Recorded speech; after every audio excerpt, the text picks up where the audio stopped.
Hey, Assalamu alaikum. Today, this topic is about bit manipulation. It is a new topic that was added in 9618 under the chapter of assembly language, and it is 4.3. So, we'll be going over how to manipulate bits in this specific topic, right? And so, for that, we need some prior knowledge about the AND gate, OR gate, and the XOR gate, which we'll look at later on, right? So, we need to know about their truth tables, right? So AND is only true when both the bits are 1, whereas OR is true when any of the bit is 1 and both the bits are 1, right? So that is some prior knowledge you need from chapter 3, hardware and logic gates, right? So in this topic, right?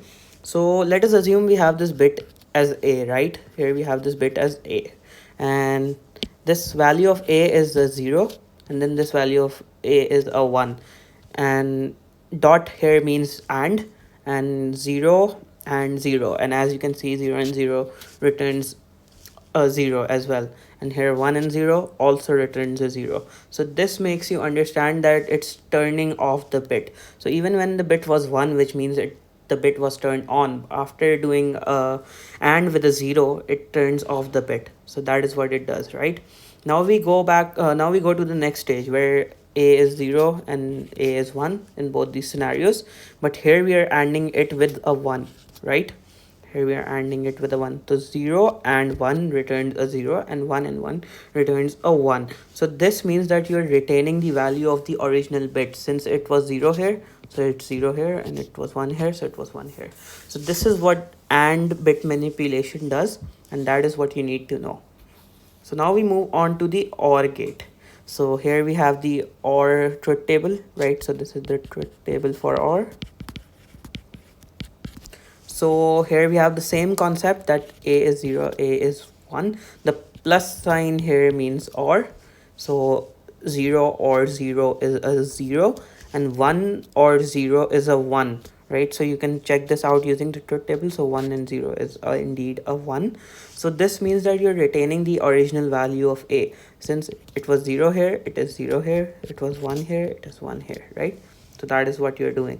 Now we move on to the second step to it, where A is 0 and A is 1 again, and then you're using OR, and you're ORing it with 1, right? So 0 and 1, 0 or 1 is 1, and 1 or 1 is a 1 as well, right? So in this case you are turning the bit on. Since you look at it, it was 0 here, but since you are using an OR manipulator here, so you're turning this bit on to a 1, right?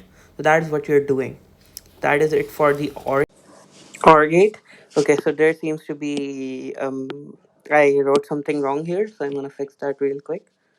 So similar to that structure, I need to put a 0 here and a 1 here, right? Okay, so we're following the similar structure here, and for XOR it is also known as exclusive OR, right? So in the sense of it being exclusive is that it is only one when either one of the bits is 1. So it is not one when both the bits are 1, and it is not one when both the bits are a 0. So here we are following a similar structure of what is going on. So here we have A as 0, A as 1, XORing with it. Okay, so 0 XOR 0. So 0 XOR 0 gives you 0, which indeed is true here, right? And then 1 XOR 0. So here you can look at this 1 XOR 0. So 1 XOR 0 is making you go to 1, right? So what is it doing? In the sense that it's retaining the value of the A. The original A, the value of it is being retained here, right? Now we move on to the second step as usual, where A is 0 again and A is 1 again, but now you're XORing them with 1. So zeros or 1, zeros or 1 is making you 1, and 1 1 is making you 0. So in this sense, if you look at your final result and compare it to the initial value of A, right? So indeed it is flipping.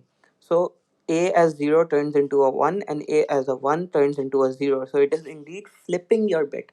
So if it was turned off, it is turning it on. If it was turned on, it is turning it off.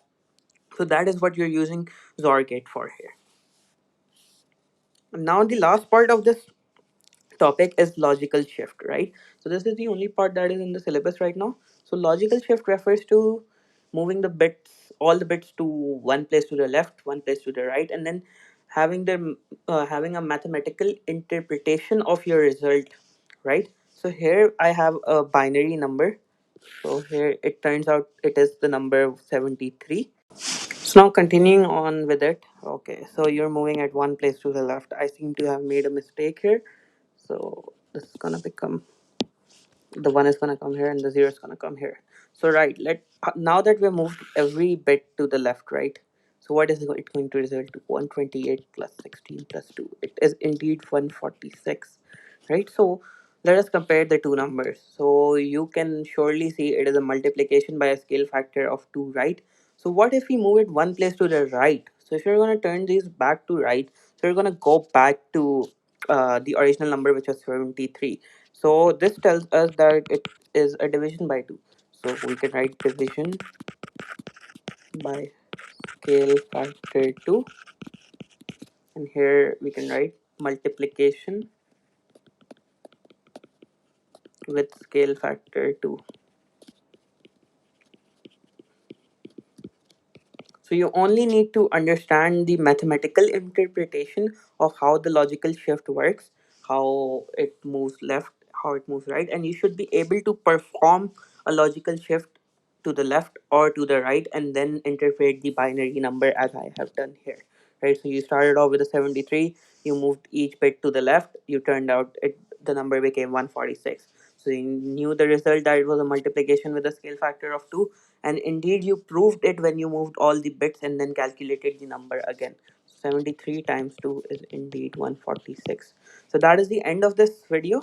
So today we discussed bit manipulation using AND, OR, and XOR gates. So this is bit manipulation, and then we discussed the logical shift. So this is indeed the end of the video, and please stay tuned for more content on assembly language as well as CS. Thank you so much.